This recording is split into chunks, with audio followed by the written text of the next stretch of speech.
everyone. Hi. Oh, go ahead. Hello. Can you hear me? We can hear you. All right. Hi, I guess we are live and we're here today to talk about careers in polling. So why don't we go around and introduce ourselves, and then while we're introducing ourselves, if people have questions, we're just going to do sort of a little conversation. So we're happy to answer any questions you have. But yeah, in the meantime, why don't we, Sam, do you want to start us off with introductions? Yeah, happy to. Hello, everyone. My name's Sam Madrigal. I'm with His Strategies, data analyst and innovation specialist, originally from Arizona, but I've moved out to DC about 8 years now and been in politics since I was, if you want to count it, since I was 18 when I first worked on a congressional campaign. And I'll kick it over to Albert. Hello, everyone. I'm Albert Morales. I am a vice president with the polling and research for Greenberg, Quinlan, Rosner. I've been also in politics since, I guess, high school. And it's all I've ever done. Even though I was a business major, I wouldn't know what else to do if this industry disappeared. But I'm happy to be with you on this Saturday afternoon. Thank you. And then, hi, my name is Michelle Mayorga. I am a senior vice president at a polling firm called GBAO. I live in Albuquerque, New Mexico. And I've been, I also wouldn't know what to do if this wasn't a career. But why don't we talk, it doesn't seem like we have any questions. We want to talk a little bit about how we sort of came to polling. Does that make sense? We sort of got here. I don't know if anybody has a good, exciting story they want to start with. Well, I can kick it off. The irony for me is I was terrible at math since my childhood. But one day I was in, I guess it was U.S. history, in my history classes, and we got a visit from, back then, Speaker Jim Wright, my congressman, and he said something that sort of lit a light bulb inside my head. He said that politics was a simple game of addition. If you were adding people to your cause, you were winning. If you were subtracting, you were losing. And if you enjoyed talking to people, you could probably be pretty good at it. So, I ended up finding myself not long after delivering groceries for Meals on Wheels and volunteering locally, and hence my career in politics. And I've done it. I started like a lot of folks doing field work, going door to door, knocking on doors. Most people wouldn't answer their door. That hasn't changed.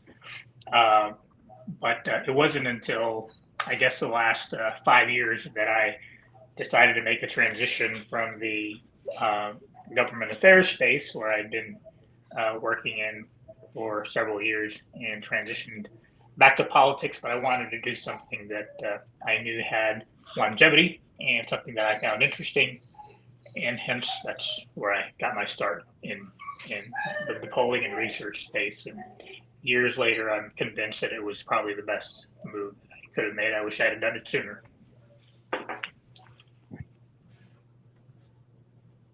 Awesome. Yeah, I can talk a little bit about my story and how I got here. It's funny that you started by saying you're bad at math. I always talk about how I was good at math. I didn't know I was good at math. I always thought of myself as sort of like an English person or social studies, but I always did very well at math. And I think just no one ever sort of pushed me in the STEM direction. So I got really into politics. I managed campaigns, and I did a lot of field work. And then one day, the pollster for the campaign I was working for asked me, have you ever thought about polling? Like, you're really good at this and the targeting. And and all of that. And I've never thought about that. And yeah, they recruited me, and I love the work. I love getting to work with the candidates, and really figure out messaging. I think when people think of polling, they think of the horse race, like who's winning, who's losing. But there's so much more to polling, looking at messaging and looking at different constituencies and what issues drive people. There's just so much to sort of see and learn, and sort of pull little nuggets out and pieces. And build winning coalitions. So yeah, I've loved it. Thank goodness somebody asked me about it all those years ago. I think my story is a little bit more kind of like a babe lost in the woods kind of deal, because I started off in politics, similar to Albert. Studied business. I switched over to political science after I got involved in congressional campaigns when I was in college. Um, Decided I wanted to come to DC because since being from Arizona, I feel like one or two congressional campaigns or the races I was involved with felt like being Arizona in the early 2000s was just saving a tree while watching the rest of the forest go on fire. So I decided to move to DC. I thought, hey, the shiny light on top of the hill was Capitol Hill. I was on there for the CHCI fellowship for 9 months. I think within 2 weeks, I knew the hill was not for me. It was just not my cup of tea. And I started after that. I went from almost every other aspect of sort of the consulting business, working at a media firm, and then actually my first polling job was at GQR. Funny enough, Albert.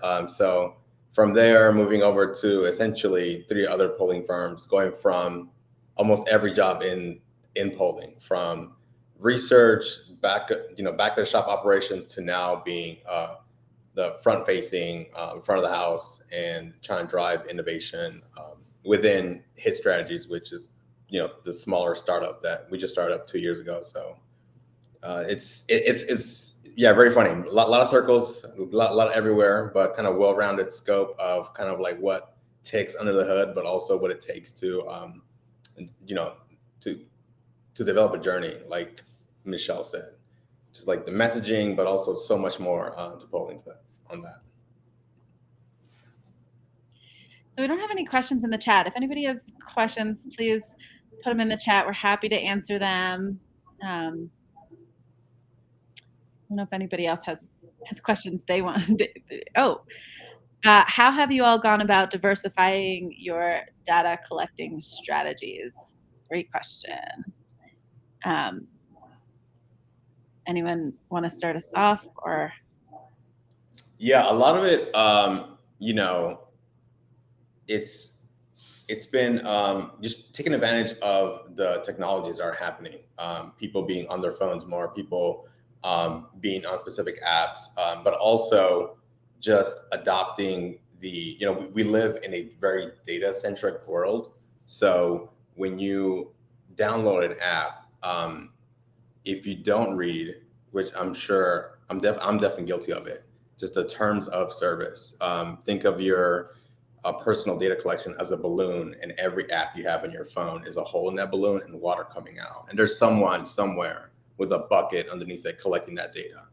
And I think for us, at least where I'm at, our goal has been to just being able to find those specific buckets of individuals, because it's getting harder to reach people on the phones. It's harder to get people to stay on the phone to answer surveys. So just staying on top of the technologies that are developing, but also meeting voters where they're at. Young voters are more willing to take surveys online than over the phone. So just adopting your targeting strategies to the audience that you're trying to reach.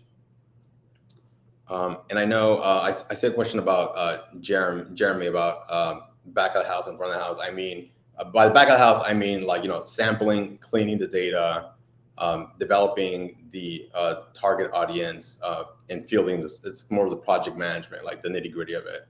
And front of the house, just like facing the clients, doing public speaking events like this, and presenting data information.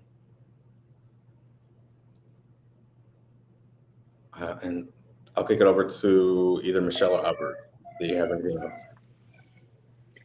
I think you covered, frankly, most of it. People often assume that cell phones is probably the best avenue to reach voters these days, but it simply is not the case, especially when you start looking at different demographic groups, whether it's seniors, um, young people are probably easier to capture on cell phones, but it's kind of like a mechanic today. They have to really stay on top of the newest cars that are coming out because they're all different, right? You have to stay on top of it. No different than any other profession. But the bottom line is that in this industry, you survive because you enjoy the work, you love it, and you don't mind adapting to that change, whatever it is. And I think was it one of you said that you were on the Hill and you lasted like 2 weeks and you were out, you were peace out. Uh, so that's probably the best advice to give if you're going to be in this space. You have to really love it because the hours are very long as you dig deep into the data. I have to write a couple of memos this weekend. I'd rather be working out on the farm because I got a lot of work to do, but I got to also pay the bills. But it makes a world of difference when you actually enjoy learning about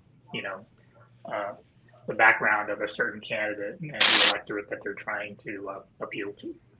Michelle, pass it on to you. Thanks. I think you guys mostly covered it, so I'm not going to reiterate all the things you had to say.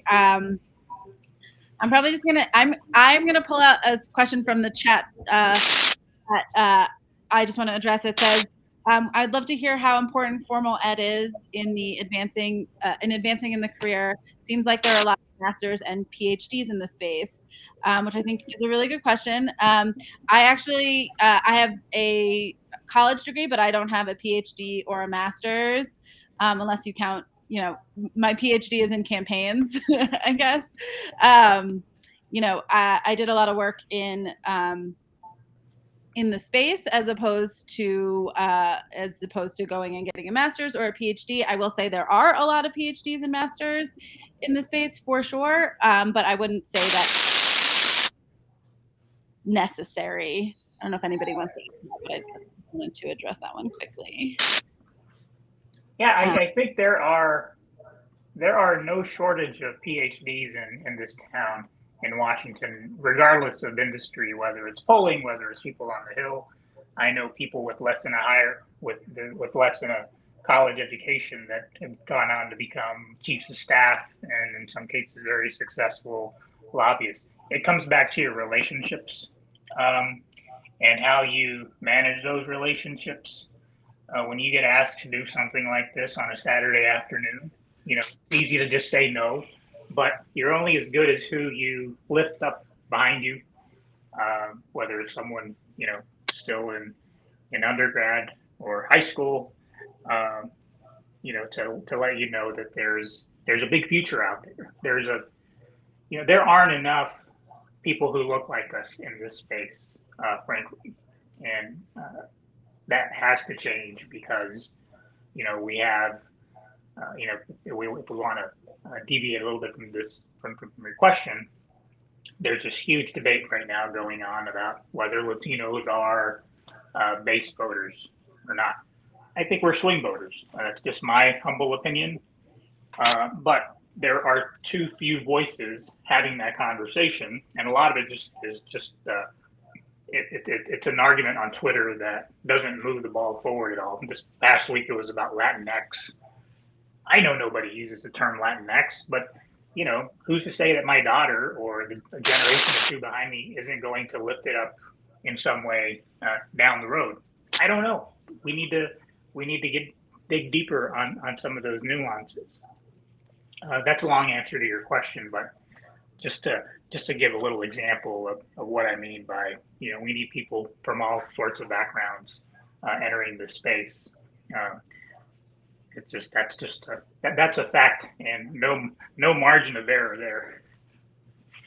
Yeah, I'll just reiterate what Albert and Michelle said. From my experience, I've been in the polling industry, I think now 7 years, and the only reason I haven't gotten a master's in, say, statistics or in polling is because I already, just through practice, have learned sort of the methodological approach. So when I have met individuals who specifically study that, especially that comes from the academics, a lot of it, the political polling is a little bit different than academia. So there's always a clash. And I always enjoy that clash. That's just me. But I think I've learned a lot through experience, kind of like Michelle. The formal education helps. I don't think it's a requirement. I think just being able to understand sort of the process, I think is bigger.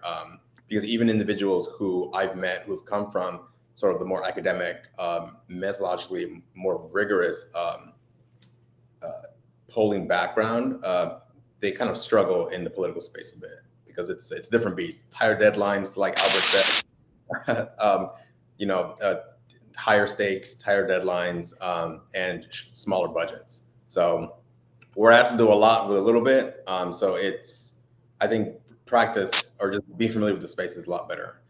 And to answer David's question about like a 3% margin of error in the congressional district, I think it's really tough to get within 3%. I think congressional districts usually like 400 standard N size or 500, but you're really going to struggle anything higher within the congressional district because it's just such a narrow scope.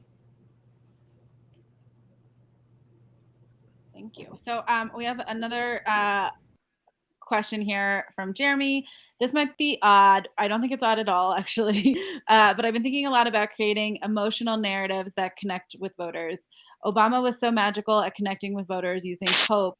Trump clearly operationalized anger. How do you guys research that helps candidates connect emotionally rather than just through policy? So this is, I think, a great question because I think this comes up a lot, right? And I think the example that I'm thinking of is a lot of times in Democratic primaries, for example, there may not be a lot of policy difference between, if there's 6 candidates in a primary, it's kind of hard to differentiate yourself on policy sometimes, depending. And so the way that you need to differentiate yourself is be yourself and tell your story. And what are the pieces of the story that's important? So yeah, it can be really important to also pull or survey somebody's bio. We always will look at someone's bio as part of like a baseline poll or a messaging poll, and other pieces of maybe the work that they've done or other pieces that might be sort of more of an emotional connection with a voter than maybe a specific policy. It's also really important to talk about sort of the emotional reasons behind why you would be for a policy. Congresswoman Teresa Leger Fernandez, who I work with, when she was running for office, we did a TV ad about healthcare, and we talked about how she's a cancer survivor, right? So, your sort of personal story, using that emotional connection to also explain your stance on an issue, can also really help voters remember it. So I think polling sounds like it's a lot of data and numbers, but I don't want to leave out the like sort of magic that there is like emotion in it and storytelling, and I don't think that it's storytelling or data. I think that there is a lot of ways to sort of bring everything together in polling. I don't think there's much to add there. I think you're onto something on the emotional piece.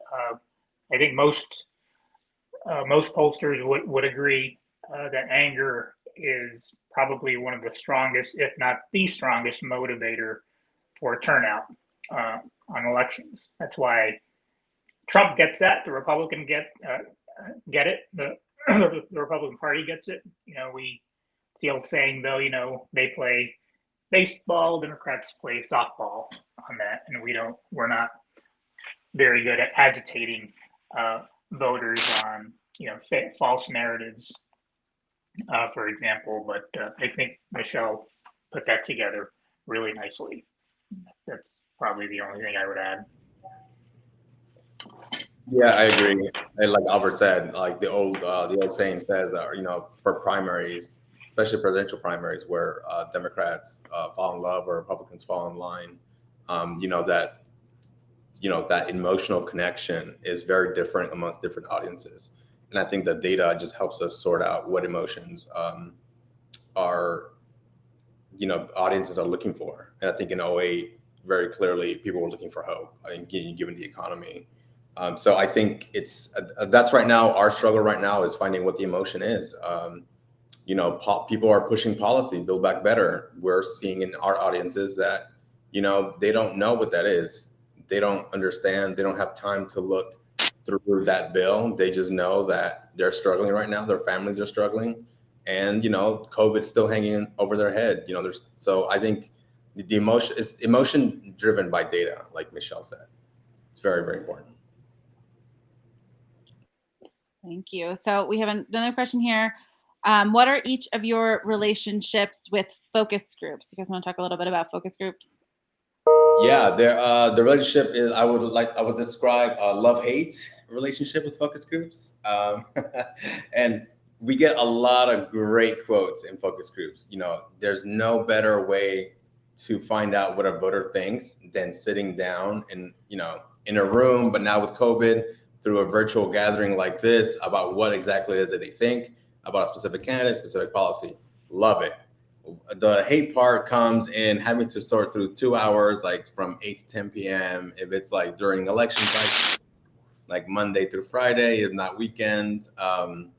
So it's very much love hate, but I think it is such an important tool, because sometimes this has happened quite a bit where clients are hyper focused on a specific message value that they think is going to help them win, and until you can give them data, but until they hear that from directly from voters, they see that they won't change. You can't change their opinion. You can't tell them, you have to show them. So I think focus groups, just sort of joking around, they're tough work, especially if you moderate. But I think they're just very, very important tool in the arsenal that we have. I would agree. I agree. I would add that if every now and then you get a candidate or a client who can afford to use the qualitative research to inform your surveys, and that's always a good thing. You narrow down sort of your key messages you want to test. And sometimes you often stumble upon things that you weren't necessarily looking for. I remember doing focus groups in South Florida during the 2020 cycle, and I found that it's one of those things that you kind of know, but Latinos in that part of the state weren't exactly thrilled at the Black Lives Matter movement, like at all, especially amongst Cubans and some Venezuelans. You found that other ethnic groups were more supportive of the movement. Now it's not, but it's also one of those ugly truths that often Democrats would rather sort of sweep under the rug and not address it. The same thing happens with immigration. Sometimes we all assume that it's the most important issue facing voters' minds, especially Latino voters, when it's not. I've stumbled upon cases where, if even amongst undocumented, for example, they could care less about a passport citizenship. They just want some kind of green card that enables them to travel freely and work here legally without facing the threat of deportation.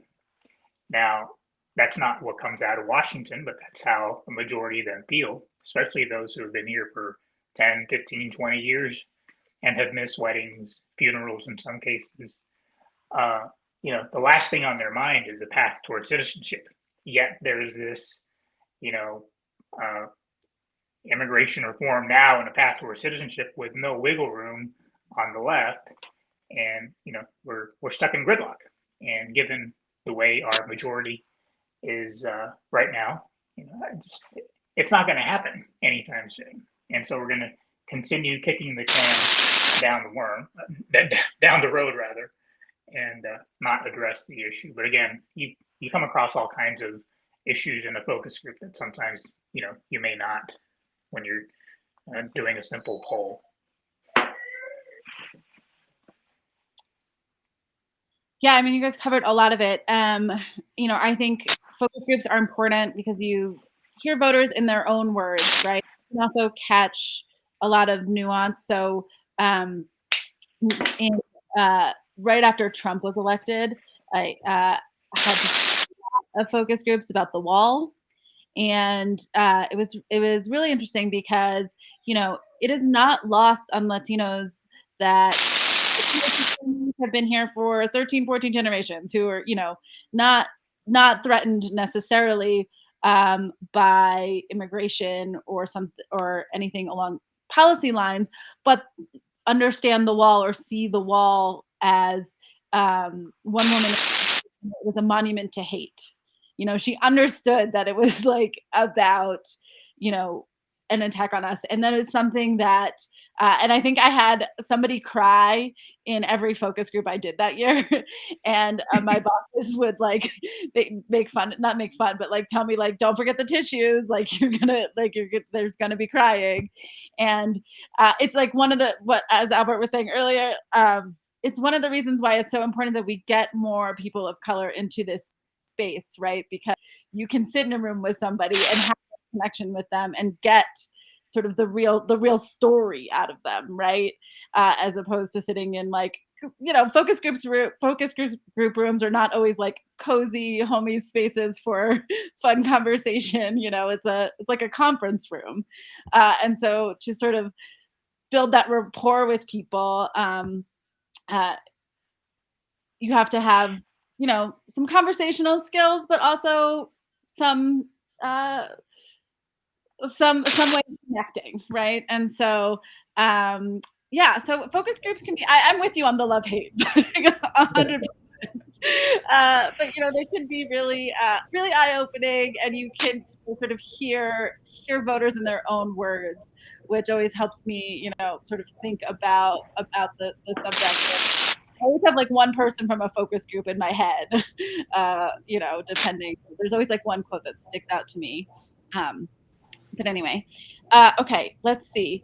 We have a question from David. He says, what obvious blind spots do people like me, and then in parentheses, white, young, college graduate, need to be worried about when entering the polling space? You mentioned that there's not enough diversity in the space, and I want to know what the common blind spots are for people in my demographic group entering this space.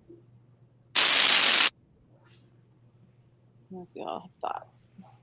I will say one thing that I talk about a lot, I mentioned it a little bit at the beginning, but I was never told I was good at math. I don't think anybody that I went to high school with would be like, obviously she's a pollster, obviously she's working in math.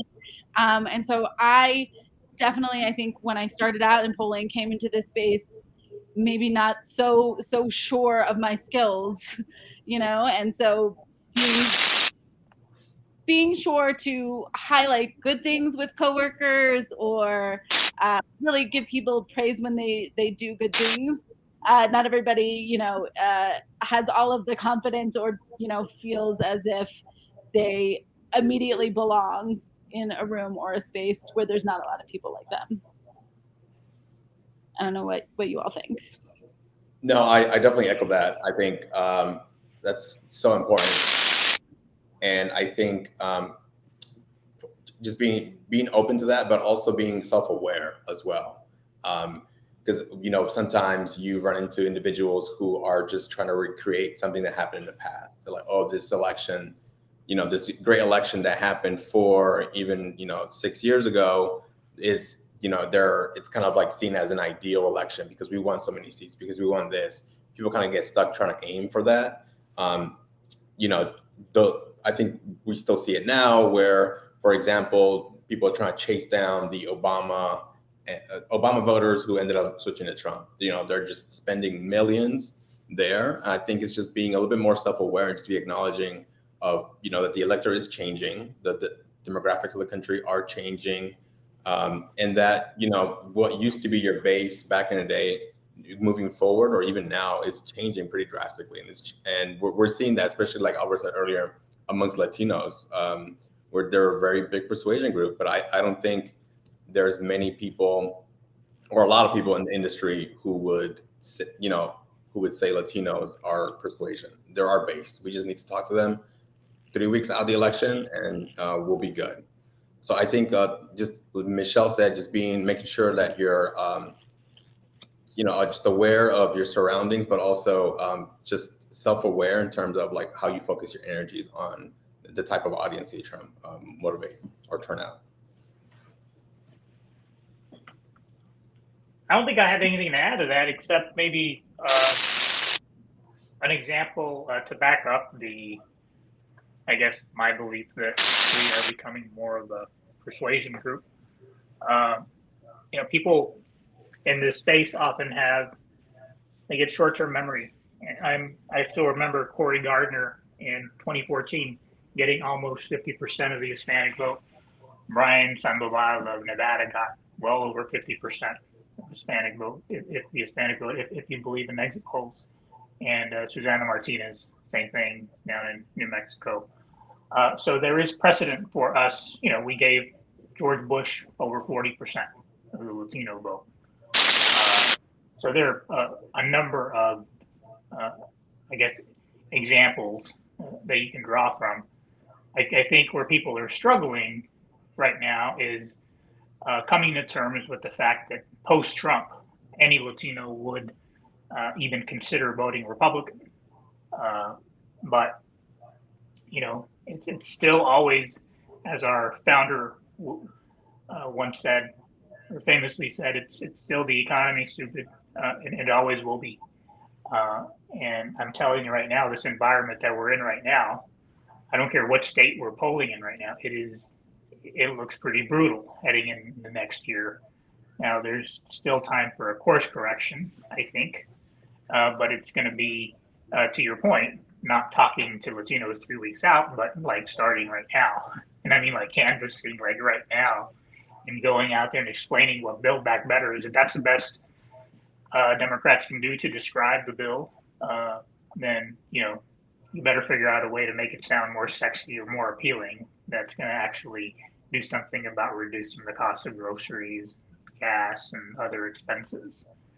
So, yeah, that's, I think, a long answer to your question, but just to put it in context. Thank you. Any more questions? Yeah, we got another one here. So it says, thinking about new districts and redistribution, for those of us staying in states or working locally, are there ways to start seeking out good regional people to work with or for, or if you're in the desert, DIY creating polling plans that are high quality and reliable, a la Des Moines Register and Seltzer. So in terms of in states, I will say, I think one thing, COVID has taught us is that, working remotely is possible. And I think a lot more people are doing it these days, particularly in polling. A lot of our work is frankly, either traveling for focus groups or online. So it does lend itself to sort of working remotely or working in states or working locally. I actually live in New Mexico. My company is based in DC, and I sort of do a lot of our work in the West. And so I am more accessible to the West, being in Albuquerque, and we have someone in Chicago as well. So, there are local pollsters all over the country. They may not, you may have to seek them out. I don't know. Have a big billboard or something the way that maybe lawyers do. But, I think most states and will have a pollster locally, and like you mentioned, the Des Moines Register. A lot of also have a local pollster that they work with. And, yeah, you just kind of have. But I would say it probably will take some work on your part to seek them out. I don't know what you all think. Yeah, and I agree. oftentimes they're academics, right? Whether it's the Texas Tribune, who I think works with the University of Texas. Some of the NBC affiliates in Texas work with the University of Houston, etc.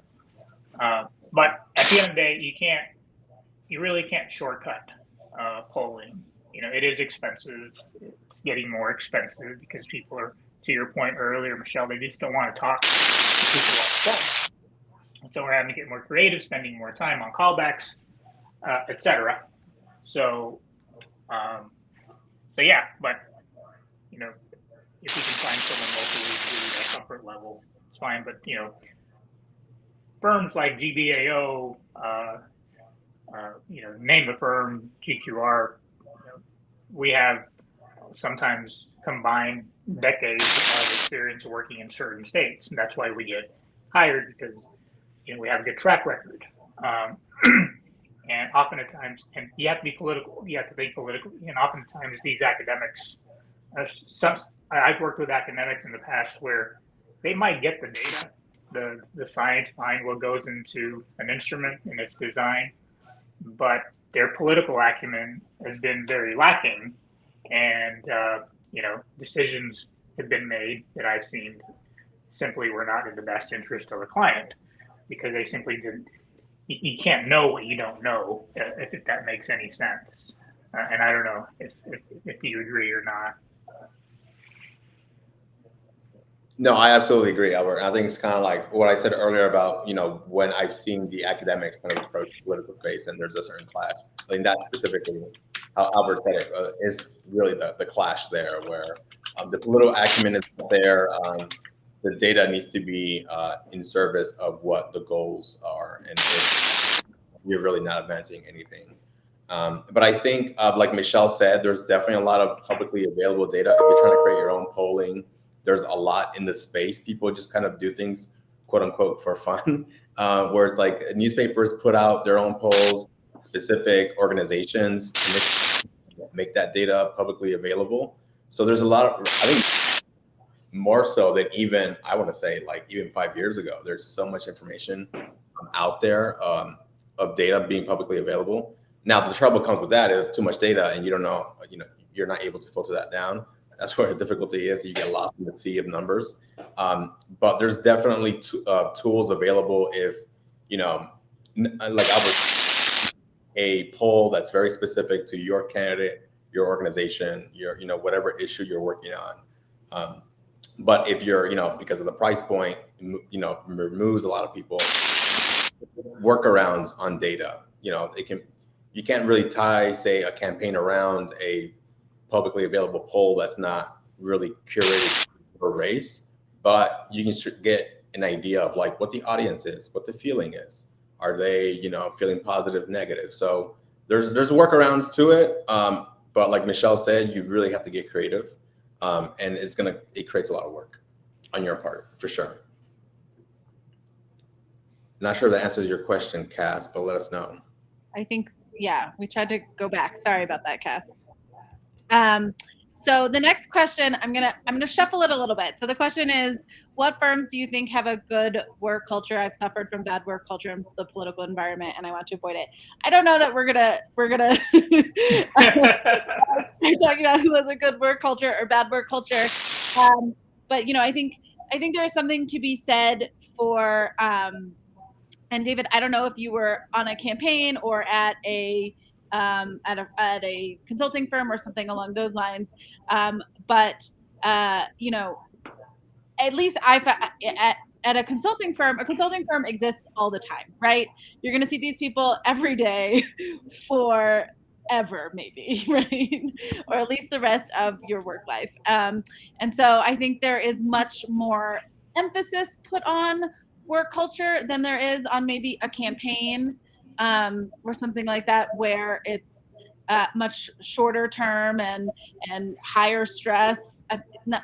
Consulting gets very stressful, but yeah, there's I would say I think the work culture, it is something that we work really hard at.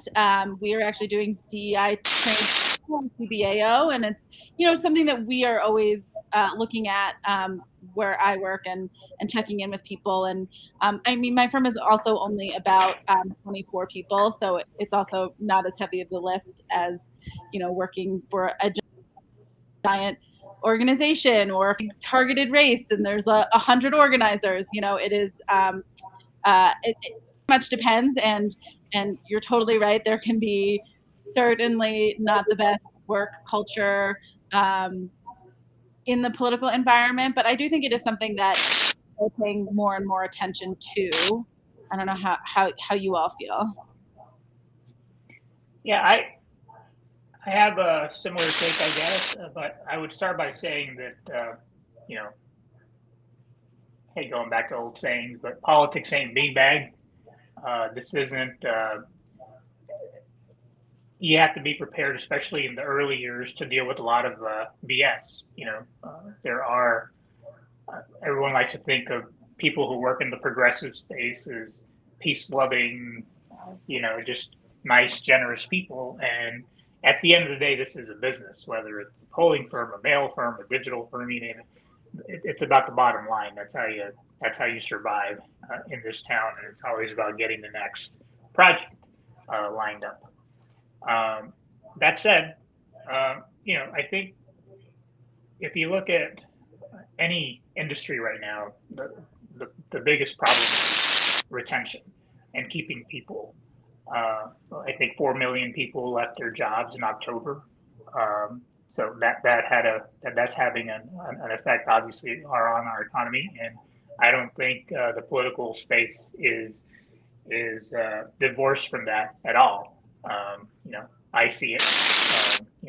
People who went home to work out of their parents' basement for a year found that being with mom and dad was kind of fun, and they missed being home, and they stayed. And when it was time to come back to work, they chose to, resign and do something else entirely. Maybe not in the political space, but I would, go. This goes back to my earlier point where you have to really love it to stay in it a long time. And if you don't, you're better off finding, something else where, it's not as tough as an environment, and because it will chew you up and spit you out from 1 week to the next. It's just the reality of this space. I'm not speaking for where I'm at today, but I have been in those positions earlier in my career where you do your thing for a year or two, and you have to figure out what the next thing is on your agenda, if you will. I don't know if you feel the same way, Sam. I definitely agree. I definitely completely understand, David. I've experienced that, that toxic political work environment. And like Albert said, I think the space has changed, the economy, the fact that people are more willing now to just move. Companies are having to realize that. Campaigns are having to realize that. In the news, you sort of see, the kind of like the veil being pulled back behind that underlying toxicity that's been prevalent in the industry. And I think another notion from that is just also coming from sort of like different spaces in the work that I've worked at is learning or just earning the confidence that, to stand up, to speak for yourself. You may work for a progressive company, but at the end of the day, like Albert said, it is a company, it is a business. And you also just have to, stand up for yourself, because no one else will. And it's one of those things where I've learned that through my space, and also just trying to break the cycle. Because many times when things are brought up, people are like, "Well, I had to put up with that when I was your age, so you should too." So that sort of that hazing aspect, it's something that I myself personally really tried to break, right? So especially when there's like interns or new hires, I try to teach them as much as possible, because at the end of the day, when it comes to the election, them not knowing how to do something is going to affect me. That means I'm staying up Saturday, I'm staying up late trying to finish things. So like which is completely different from what I've learned through my work of like the silo, where it's like, no, you don't touch this because this is my area of expertise. This is mine, like little sandbox.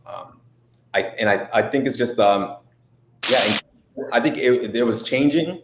The sort of like the attitude was changing. The behaviors were slowly changing. But I think COVID accelerated that to a very, very high degree.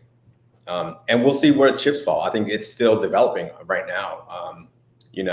I think as we experience going into the cycle, it's the rotation of just like people moving out or people not willing to move to a certain city. I think that's kind of been removed from the industry, or slowly being kind of softened up. So I think it's changing. The chips are still kind of falling. We're going to see where they land. But I think it's really important just to be aware that if you find yourself in a very toxic work culture, to either bring, and if you don't get any help, to just not be afraid to remove. Thank you. Okay, so the next question is, how has attitudes towards minorities working in polling changed since you started as opposed to now?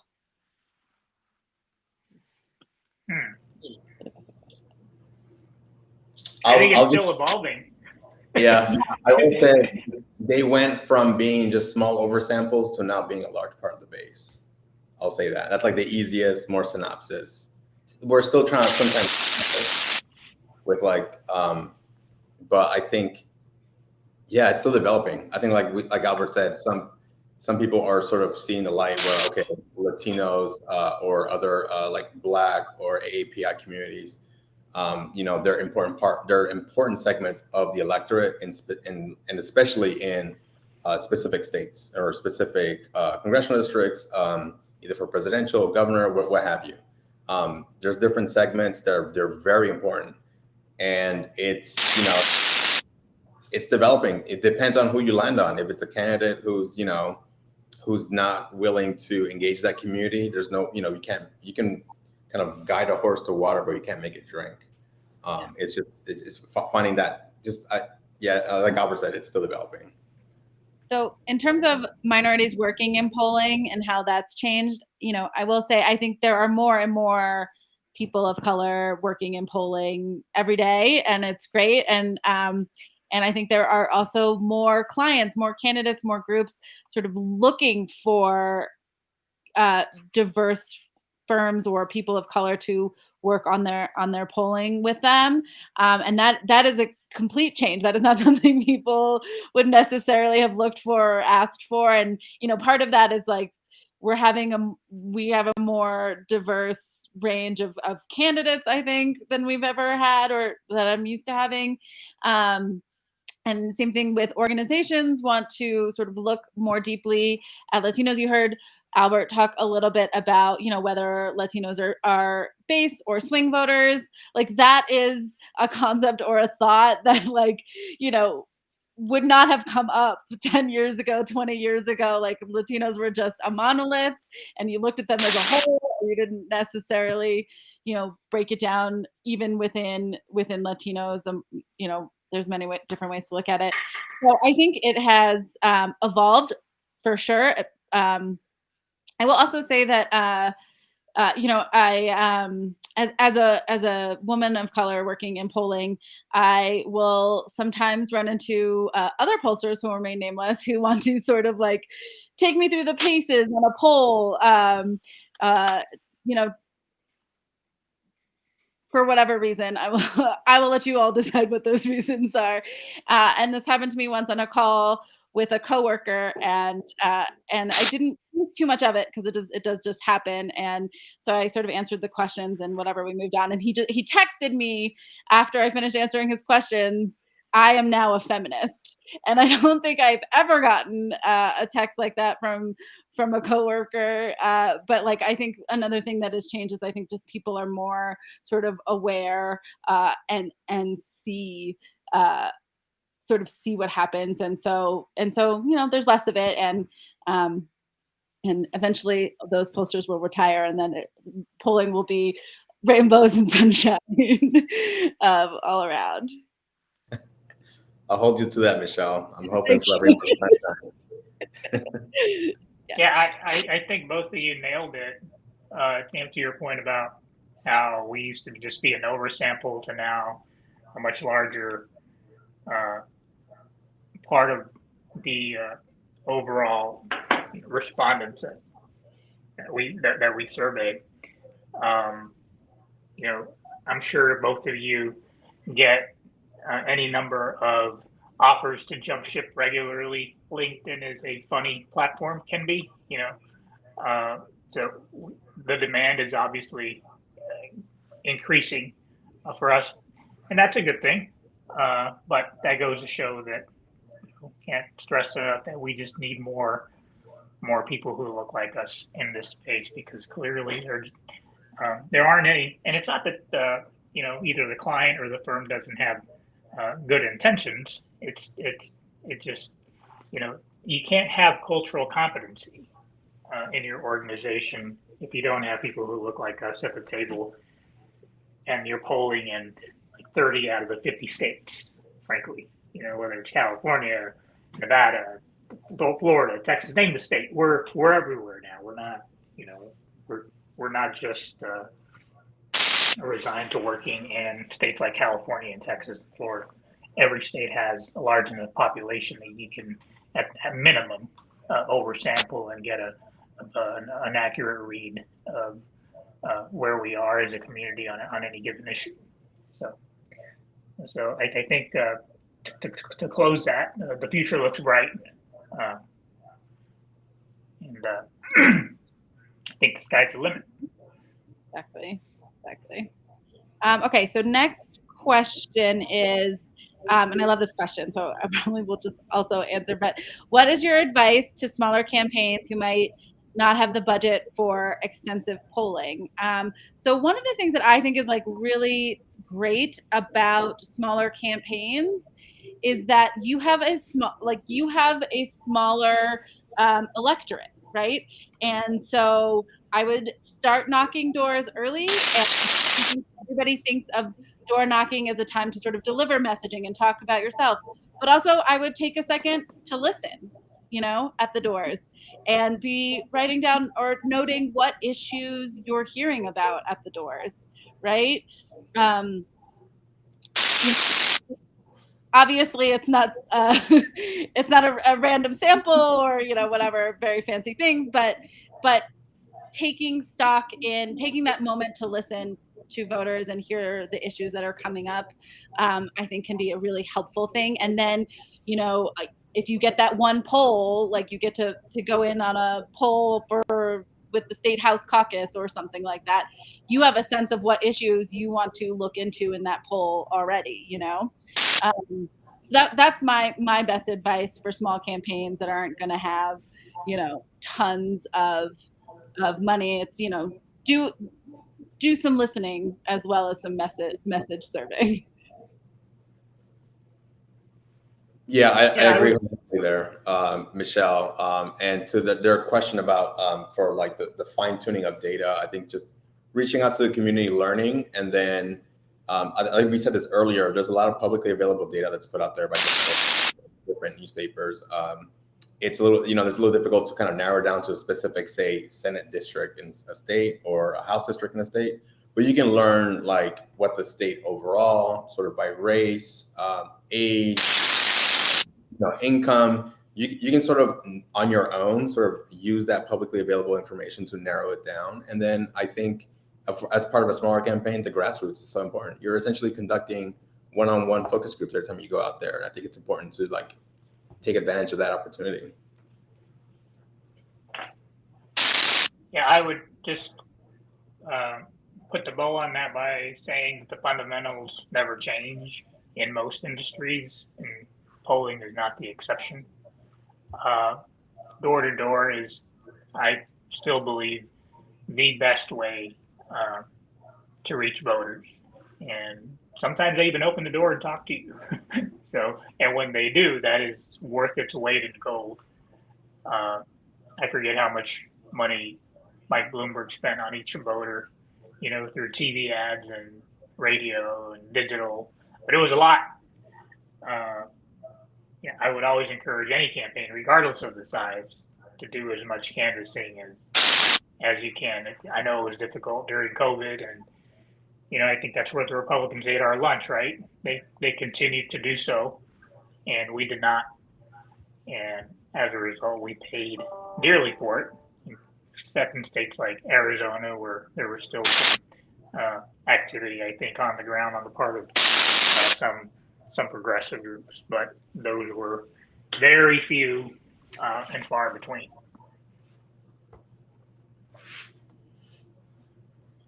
So if there's any more questions, feel free to put them in the chat. And if I missed your question, I'm trying to go back and look. I think we hit most of them, but if not, please feel free to put it back in the chat and we'll see it at the bottom.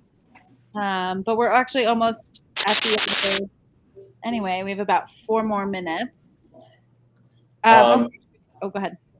No, I was going to say, I wanted to put it up because I think one of the discussions leading into the panel was, what do we, like us and 3 individually, look at for, for people to hire into our firms. And I was actually thinking about this for a while.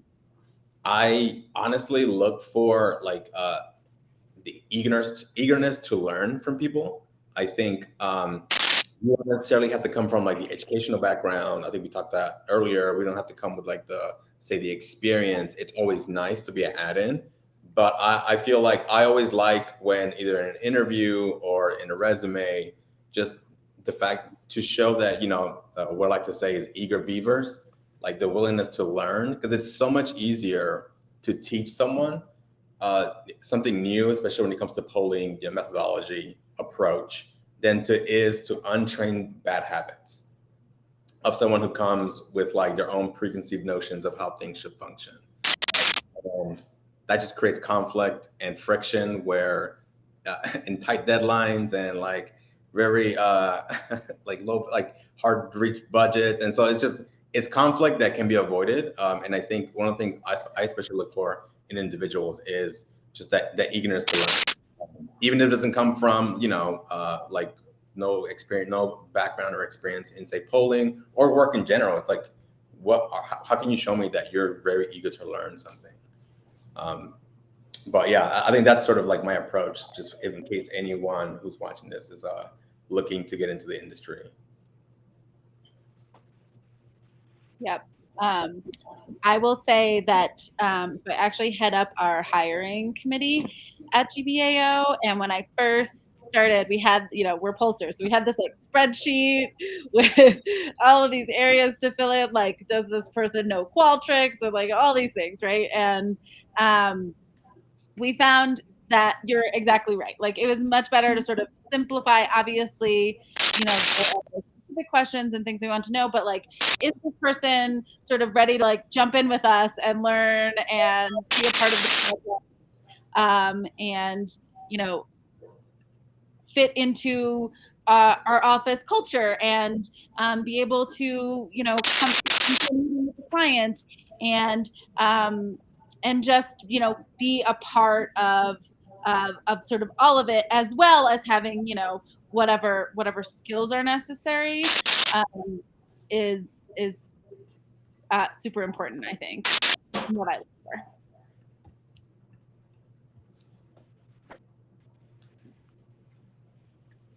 I think you both captured sort of my sentiment on this topic, that question, which I think what I keep saying, I'm always looking for people who love politics. You don't have to be from an Ivy League school, but if you love it enough and you've got the work ethic to back it up, that's the kind of person that I think any Fortune 500 company would want to hire, right?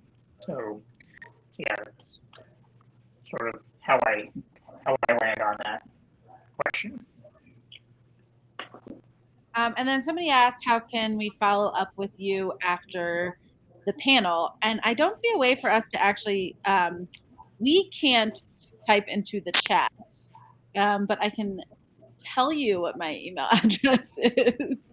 I guess that's maybe the best way. So it seems like you can all see my last name. So my email address is just mmayorga at gbaostrategies.com. Sam, you want to go ahead? Yeah, my email is samuel@hitstrat.com, or you can look me up at Hit Strategies. Just Google us, we'll be there. Sure, mine's pretty simple as well. A Morales with an S, AMORALES at GQRR.com. It's 2 R's. Always happy. I know we're almost at time. It's a good question from Jeremy about how topics have changed since January 6th. Man, that's such a good question. I think it's just,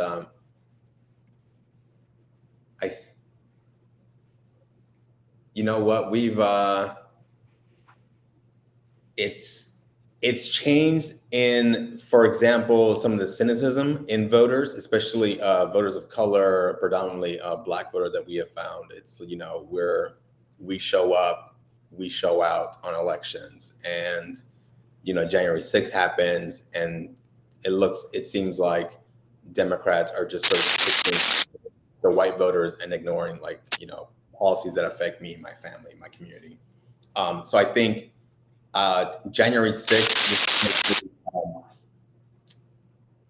before, Donald Trump and his dog whistling, you could always sort of like that sense of denial. There was like that room for denial. No, that wasn't racist. What he really meant was this or that. But I think January 6th really kind of cemented or just poked a lot more holes within that veil of denial, where things and policies really are, and sort of like the racism that's reincorporated into his whole administration. But I think with that comes the notion that, especially among voters of color, from the work that we've done here at Hit Strategies, is that these communities of color are being let down by Democrats who are not advocating for them.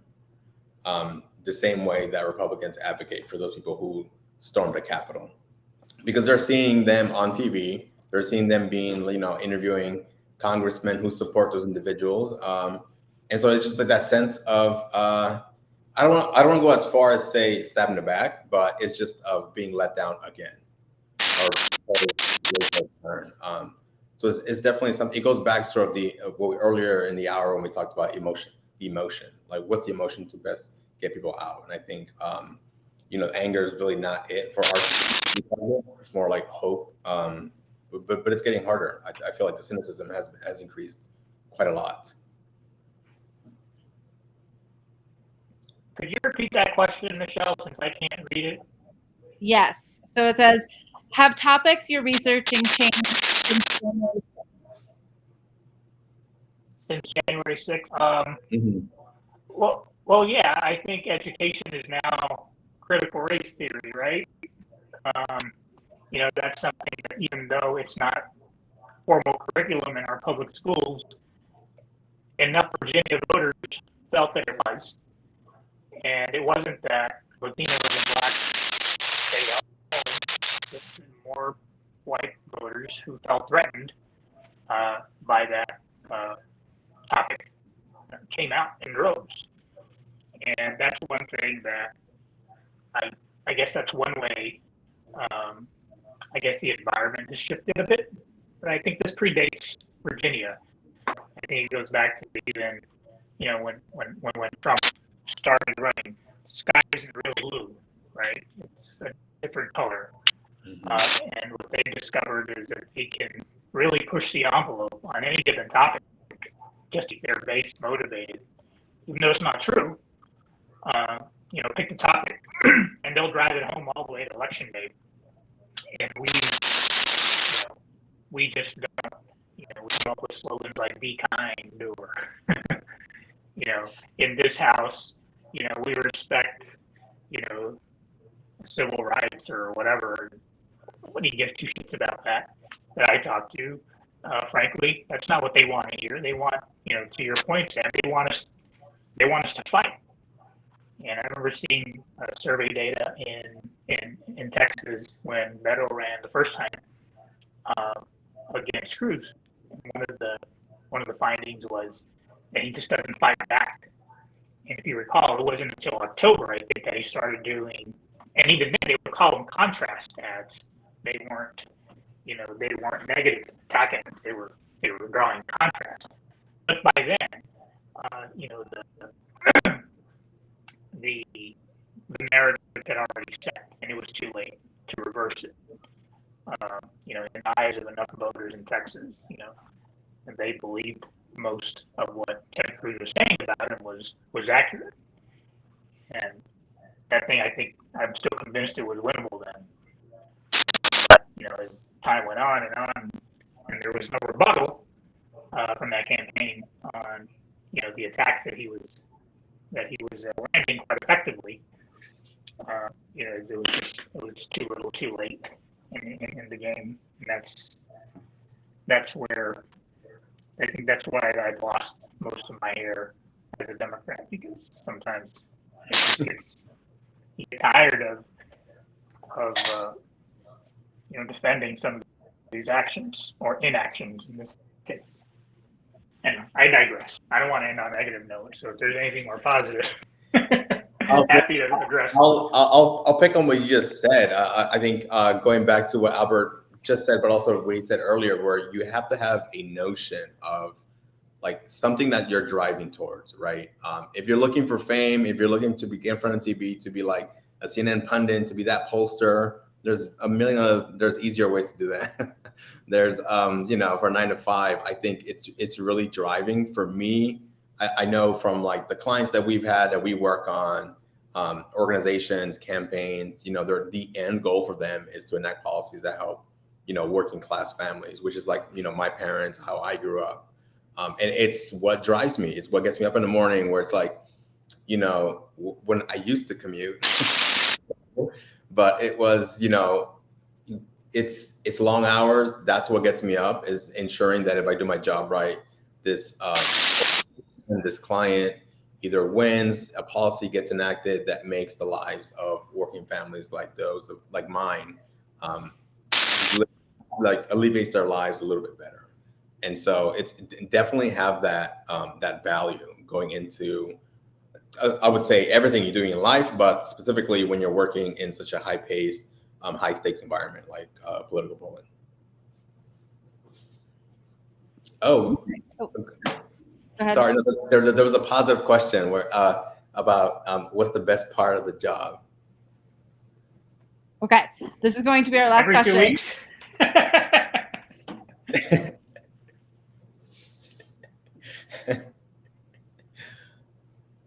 I'll take a crack at it. I think that polling is probably, I consider it the holy, polling and research, I should say, I consider it the holy grail of what we do in politics.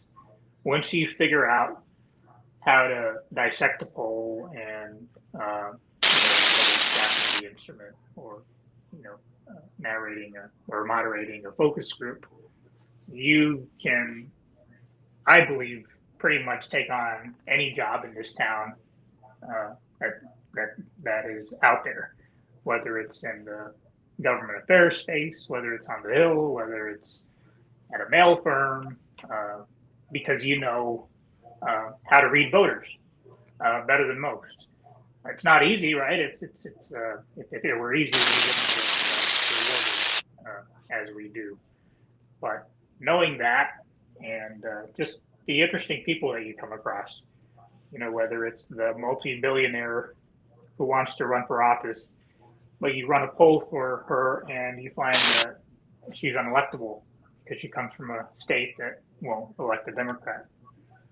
Having that conversation is, while depressing because you're not going to make any money off of it, at the same time can be rewarding because you're honest and you probably saved that person, their grandkids' college tuition or whatever it was. Yeah, I think the best part for me is just learning and being surprised, especially when you go into focus groups or any poll, the assumptions where it's like, okay, we're targeting Latino voters in Arizona, like these messages, you're like, especially when you're like, you've worked so hard on the message and you're like, yeah, this is gonna rock their socks. And then they come back and they're like, no, these messages are no good. And you're like, oh man. But then they come up with the good reasons why, like, this is why this message is like, no. And then you're like, oh, that's actually a really good point. So it's just, yeah, I think I just love, I mean, I hate being told I'm wrong, but also just the learning and being surprised, I think, by the findings. Even, you know, even if they challenge my assumptions, I think just the fact that I'm learning new things consistently, I think it's the best part. Awesome. So really quick class, thank you so much. She put the email addresses in the chat. Mine looks correct. Albert, yours looks correct to me too. I also checked it in the email, on our emails, so I think it's right. Sam, you want to just double check yours? Does yours look right? Yes, it does. Beautiful. And then I'll just end with my answer. I think the best part of the job is it's a lot of the things I love to pick about campaigns, just sort of, you know, figuring out how to talk to people and about people, and the path to victory, and like I can live in Minnesota and don't have to figure out the country anymore. So I really appreciate that. But yeah, thanks everybody for coming today, and we got some bonus questions in. So thank you, everyone. Bye.